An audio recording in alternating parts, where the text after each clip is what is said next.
We got a replacement. Jamahal Hill versus Khalil Rountree is no longer a thing. We don't get to see Bangkok ready, a tragedy. It's because Khalil Rountree got himself pulled out of the fight by telling the drug testers they may have taken a tainted supplement. DHEA may have been in the system, therefore the drug testers pulled him out. I don't know why he would tell them. This isn't USADA. Maybe they wouldn't have caught him. I don't know, man. But it's, I guess, the integrity of the fight. And because of that pullout, this card, 303, was in complete shambles. But we do have a replacement. It's going to be Carlos Ulberg. So Jamahal Hill is going from fighting one left hooker into another left hooker. And that fight's a banger. Huge step up in competition for Ulberg. He's only fought one ranked fighter, and that's the number 13 Alonzo Menefield. He's now ranked number 11. Absolutely destroyed that guy. Still, I don't know what Menefield was thinking. Why did he run headfirst into Carlos Ulberg like that? Ulberg's a counterpuncher with a really good left hook. He's long, powerful, fast, athletic. The worst possible thing to do was to run at him, right? That's exactly what he wants. And Menefield thought, but what if I run faster at him? Maybe then it'll work. He runs headfirst into the cage, countered, drop, knocked out by a left hook. Didn't even last a minute in there. And man, he got annihilated for that. It was such a weird game plan. But we know that Jamahal Hill would not do the same, right? Hill's going to take his time more, probably going to make it more of a kickboxing match, back and forth, looking for the left hand, looking for the left kick against the orthodox fighter, so their power side is going to be open on each other. But the same thing goes with that Khalil Rountree fight. Jamahal Hill is in a bit of a compromised position, coming back so soon after getting knocked out. Now, Carlos Ulberg is not necessarily an aggressive fighter like Khalil Rountree is, right? He's not going to try to get right into Hill's face and just start slinging leather, but it's going to be a more technical chess match where both fighters have that nuclear option. One mistake and this fight is probably going to be over. Hill cannot overextend with that left hand. If he does, he's going to get knocked out. He has to be way more careful on what he does aggressively against the counterpuncher here, because Ulberg will start throwing those jabs. He'll start hand fighting with him,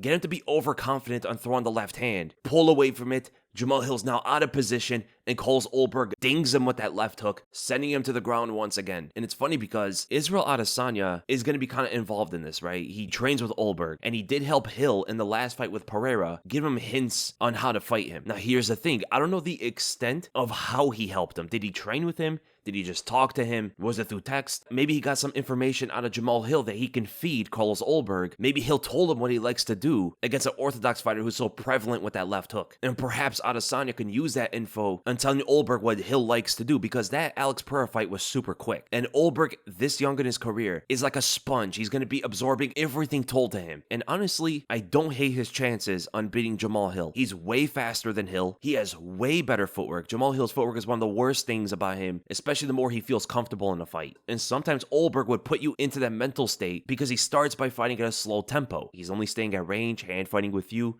pumping out a few jabs here and there, tapping your leg here and there, not going too crazy with anything fast. And that could put Jamahal Hill in a false sense of security. But then out of nowhere, takes the outside footstep, beams him with the right straight, left hook follow-up, drops Jamahal Hill from there. But Hill's going to be looking to do the same thing, just like what he tried to do against Alex Pereira. Take on that outside foot, just like he does against every orthodox fighter. The main thing he tries to do is get his lead foot on the outside of his opponents to line up the left straight. But the difficult thing about Ulberg is he moves very fast, man. He's light on his feet. He'll take that angle away from you as fast as anybody else can. And then Hill pretty much has nothing there, or he will commit regardless, throw that left straight, overcommit, overextend, and get countered again. The footwork of Carlos Ulberg can be tricky for Hill, and he needs to calculate that before he commits with his punches, because man, he throws them very hard and oftentimes gives huge openings on himself to get countered. It's exactly what I was talking about with my breakdown on how Pereira could beat him. It's very similar here with Ulberg, who's not as good of a striker as Pereira is, but he's got speed to him. He could land on those openings as fast as like maybe Thiago Santos or something that Hill has fought before, which is good experience. You know, Hill did beat Thiago Santos. Now, Santos is way more wild. He will plod more than Ulberg will. Ulberg's always moving around, so there is a bit of a difference there. And